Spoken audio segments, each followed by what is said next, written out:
Hello mga idol, magandang araw po sa inyong lahat. Ngayon po ay magluluto tayo ng tulya mga idol. Yan, yung may shell. Yan po. Po yung kanyang gulay, siling dahon tsaka siling berde mga idol.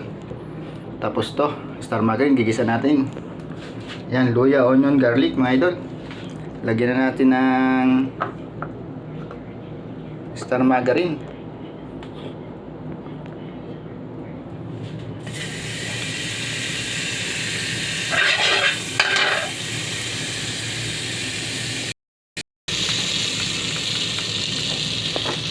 Lagyan na rin natin ng konting mantika mga idol. Yan.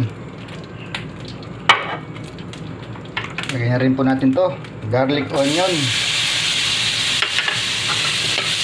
and ginger mga idol, yung luya.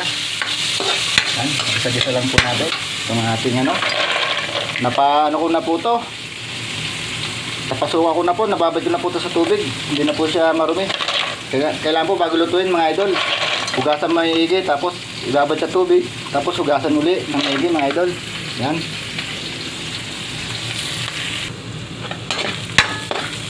Mga idol, nagisa na po ang bawang sibuyas saka ginger. Ihulog na po natin itong ating shell. Yan mga idol. Yan, meres lang po. Lagyan natin ng konting paminta mga idol. Konting asin. Tapos syempre, pangpalasa mga idol, magic sarap. Halo-halo lang po natin. Gisa-gisa lang po natin mga idol ang konti, tapos lalagyan natin ng tubig yan. Para may sabaw mga idol, mahigop natin. Ito na po mga idol, lagyan na po natin ng tubig. Mekos-mekos na po yung lasa niya mga idol. Yan po ang tubig. Yung katamtaman tubig lang po mga idol.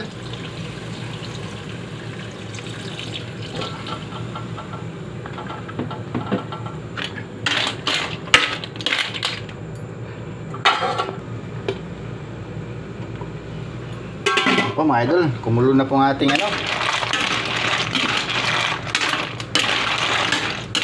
tulya mga idol.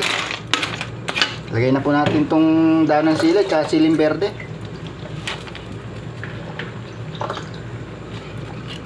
Kaya po naglalagay po tayo ng siling berde para may aroma mga idol. Malasa at masarap po to. Ginigisa talaga sa konting margarine o kaya sa butter mga idol. Tikman natin sa sabaw.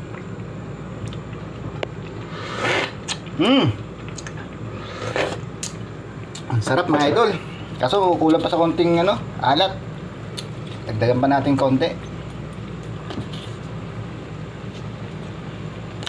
Yan. Sarap mga idol. Pwedeng patakay, pwedeng ulam, pwedeng pulutan to mga idol. Muli po, magandang umaga po sa inyong lahat. Thank you for watching mga idol. Sa walang sawang panonood. Ingat po kayong lahat. And I love you all mga idol. Maraming salamat po ulit. Bye!